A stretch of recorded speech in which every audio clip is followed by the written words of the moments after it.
আজকের ভিডিওতে আমরা শিখব কিভাবে ক্যালেন্ডার থেকে আমরা দিনের হিসাব করতে পারি। তো তার জন্য আমি প্রথম যে উদাহরণটা নিয়েছি সেটা হচ্ছে 2রা জুলাই থেকে 7ই আগস্ট কত দিন হয়। বলেছে 7ই আগস্ট বাদ দিয়ে, অর্থাৎ 7ই আগস্ট এই দিনটা আমাদের ধরলে হবে না। তো এই অঙ্কটা করার জন্য আমাদের কি করতে হবে?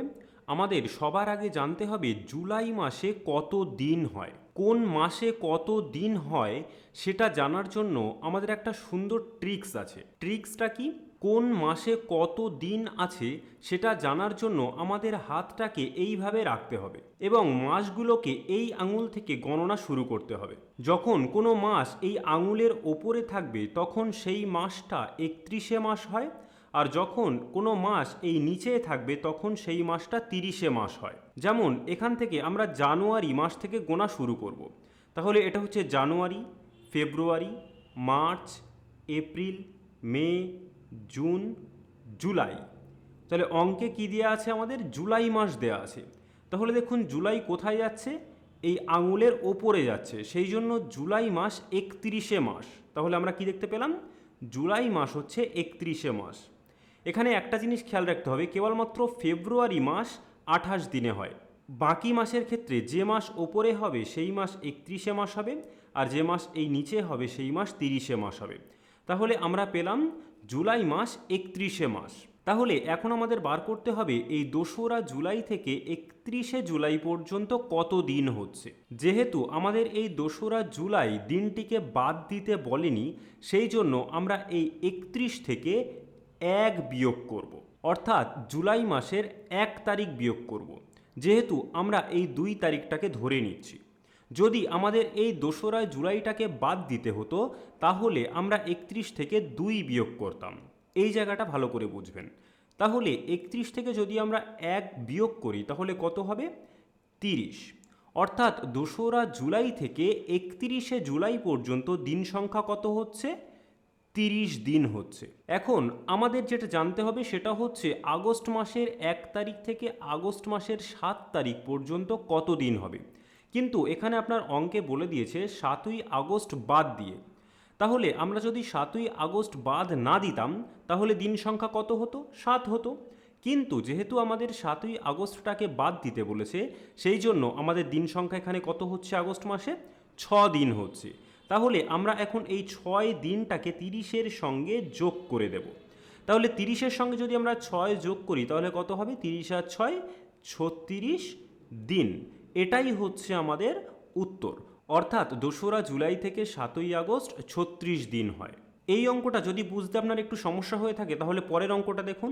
এই অঙ্কটা কি বলছে দেখুন, 2009 সালের 15ই ফেব্রুয়ারি থেকে 5ই মার্চ কত দিন হয় 5ই মার্চ বাদ দিয়ে। তাহলে আমাদের সবার প্রথমে কি বার করতে হবে? আমাদের সবার প্রথমে বার করতে হবে ফেব্রুয়ারি মাসে কত দিন হচ্ছে। হিসাবটা কোথা থেকে শুরু করতে হবে? 15ই ফেব্রুয়ারি থেকে। যখন আমরা ফেব্রুয়ারি মাসের হিসাব করব তখন আমাদের খেয়াল রাখতে হবে এই ফেব্রুয়ারি মাসটা কোন সালের, অর্থাৎ সেই সালটা লিপ ইয়ার কিনা দেখতে হবে।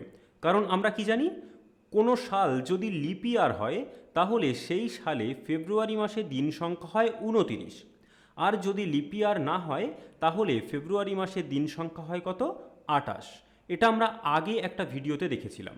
তো আমাদের বলে দিয়েছে 2009 সালের ফেব্রুয়ারি মাস, আর আমরা জানি 2009 সাল লিপ ইয়ার নয়, অর্থাৎ এই 2009 সালের যে ফেব্রুয়ারি মাস সেই মাসে দিন সংখ্যা কত?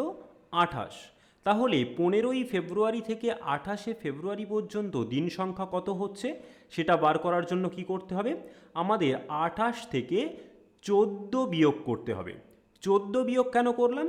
কারণ আমরা এই 15ই ফেব্রুয়ারি দিনটাকে ধরে নিচ্ছি, সেই জন্য আমরা 15 থেকে 1 কম 14 বিয়োগ করছি। তাহলে 28 থেকে 14 বিয়োগ করলে কত হয়? 28 থেকে 14 বিয়োগ করলে হয় 14। অর্থাৎ ফেব্রুয়ারি মাসে দিন সংখ্যা পেলাম আমরা কত? 14 দিন। সেখান থেকে বলছে 5ই মার্চ পর্যন্ত। তাহলে 1 থেকে 5ই মার্চ পর্যন্ত কত দিন হয়?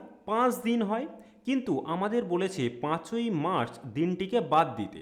তাহলে সেই 5 দিন থেকে যদি আমরা একদিন বাদ দিই, অর্থাৎ 5ই মার্চটাকে যদি আমরা বাদ দিই, তাহলে আমাদের হিসাব করতে হবে কোন পর্যন্ত? 4ঠা মার্চ পর্যন্ত। তাহলে 1লা মার্চ থেকে 4ঠা মার্চ পর্যন্ত দিন হচ্ছে কত? 4। তাহলে আমরা কি করব? এই 14র সঙ্গে 4 যোগ করে দেব। তাহলে 14র সঙ্গে যদি আমরা 4 যোগ করে দিই, তাহলে আমরা উত্তর কত পাবো? 14 আর 4-এ 18। অর্থাৎ 2009 সালের 15ই ফেব্রুয়ারি থেকে 5ই মার্চ পর্যন্ত কতদিন হচ্ছে? 18 দিন হচ্ছে। আসুন আমরা আরও একটা অন্য রকমের উদাহরণ দেখি। এই অঙ্কটাতে কি বলছে? 2012 সালের 23শে জানুয়ারি থেকে 1লা মার্চ পর্যন্ত কত দিন হয়। এখানে 1লা মার্চ বাদ দিয়ে হিসাব করতে বলেছে। তাহলে সবার প্রথমে আমাদের কি করতে হবে? জানুয়ারি মাসে আমরা কত দিন পাচ্ছি সেটা হিসাব করতে হবে। তো সেটা জানার জন্য আমাদের কি করতে হবে? এই জানুয়ারি মাস কত দিনে হয় সেটা আমাদের জানতে হবে। তো আমরা যদি এখানে হিসাব করি, দেখুন জানুয়ারি অর্থাৎ এই আঙুলের ওপরে হচ্ছে, অর্থাৎ জানুয়ারি মাস 31 দিনে হয়। তাহলে আমরা কি হিসাব করব? 23শে জানুয়ারি থেকে 31শে জানুয়ারি কত দিন হচ্ছে, তার জন্য কি করতে হবে? 31 থেকে আমাদের 22 বাদ দিতে হবে। 22 কেন বাদ দিচ্ছি? দেখুন এখানে 23শে জানুয়ারি আছে, অর্থাৎ 23 তারিখটাকে ধরে নিতে হবে। সেই জন্য 23-এর থেকে 1 কম 22 বিয়োগ করছি। তাহলে 31 থেকে 22 যদি আমরা বিয়োগ করি তাহলে কত দিন হবে? 22 আর 9-এ 31 হয়, অর্থাৎ আমরা 9 দিন পাচ্ছি। তাহলে জানুয়ারি মাসে আমরা 9 দিন পেলাম। এখন আমাদের দেখতে হবে জানুয়ারির পরের মাস কি। জানুয়ারির পরের মাস ফেব্রুয়ারি মাস, কিন্তু এই ফেব্রুয়ারি মাসটা কোন সালের? 2012 সালের। আর আমরা জানি 2012 সাল হচ্ছে লিপ ইয়ার, সেই জন্য এই 2012 সালের ফেব্রুয়ারি মাসটা 29 দিনে হবে। তাহলে ফেব্রুয়ারি মাসে কত দিন পাচ্ছি আমরা? 29 দিন পাচ্ছি। তাহলে এই 9-এর সঙ্গে আমরা 29 যোগ করে দেব। তাহলে 9-এর সঙ্গে যদি আমরা 29 যোগ করি তাহলে কত হয়? 9 আর 9 18-ওর 8, হাতে 1, 2 আর 1-এ 3, 38 দিন পাচ্ছি। আমাদের হিসাব করতে বলেছে কোন পর্যন্ত? 1লা মার্চ পর্যন্ত, অর্থাৎ ফেব্রুয়ারির শেষ পর্যন্ত হিসাব করতে বলেছে, যেহেতু আমাদের 1লা মার্চ বাদ দিতে বলেছে। অর্থাৎ আমাদের অঙ্কটা কিন্তু এই পর্যন্তই হয়ে গেছে।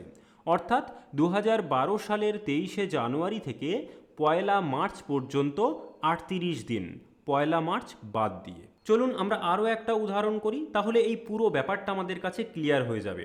আমাদের আর এই রকম অঙ্ক কখনো ভুল হবে না। এই অঙ্কটাতে কি বলছে? রীতাদের 23শে মে গ্রীষ্মের ছুটি শুরু হয়, 9ই জুন পর্যন্ত ছুটি থাকবে। রীতাদের স্কুল কতদিন ছুটি থাকবে? তো একই রকমভাবে আমরা এই অঙ্কটাকে সমাধান করব। তাই সবার প্রথমে আমাদের কি করতে হবে? এই মে মাসে আমরা কত দিন পাচ্ছি। তাহলে ছুটি শুরু হচ্ছে কত তারিখ থেকে? 23শে মে থেকে। মে মাস কত দিনে সেটা বার করার জন্য আমরা কি করব? এই আঙুলে গণনা করব। জানুয়ারি, ফেব্রুয়ারি, মার্চ, এপ্রিল, মে। তাহলে মে মাস যেহেতু আঙুলের ওপরে হচ্ছে, তাহলে মে মাস কত দিনে হবে? 31 দিনে হবে। তাহলে আমরা এখানে লিখলাম 31। এখন আমাদের 23শে মে থেকে গ্রীষ্মের ছুটি শুরু হয়েছে। তাহলে আমরা এই 31 থেকে কত বিয়োগ করব? 22 বিয়োগ করব।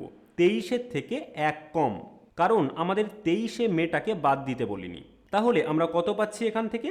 দেখুন 31 থেকে 22 বিয়োগ করলে 9 হয়। তাহলে আমরা মে মাসে ছুটি পাচ্ছি 9 দিন। এর পরের মাস কি? জুন মাস। তাহলে জুন মাসের কত তারিখ পর্যন্ত ছুটি? 9 তারিখ পর্যন্ত ছুটি। এখানে কিন্তু 9 তারিখটাকে বাদ দিতে বলিনি, অর্থাৎ জুন মাসে আমরা পুরো 9 দিন পাচ্ছি। তাহলে আমরা এখন কি করব? এই 9-এর সঙ্গে 9 যোগ করে দেব, অর্থাৎ মে মাসে আমরা 9 দিন পেয়েছিলাম এবং জুন মাসেও 9 দিন পাচ্ছি। তাহলে এই দুটো যোগ করে আমরা উত্তর কত পাবো? 9 আর 9-এ 18। অর্থাৎ রীতাদের স্কুল কতদিন ছুটি থাকবে? 18 দিন ছুটি থাকবে। এই ভিডিওটি জিরো টু হিরো প্লেলিস্টের একটি অংশ, যেখানে আমরা অঙ্ক একেবারে শুরু থেকে অ্যাডভান্স লেভেল পর্যন্ত শিখব। আপনিও যদি সেই জার্নিতে সামিল হতে চান তাহলে এই প্লেলিস্টটি ফলো করতে পারেন।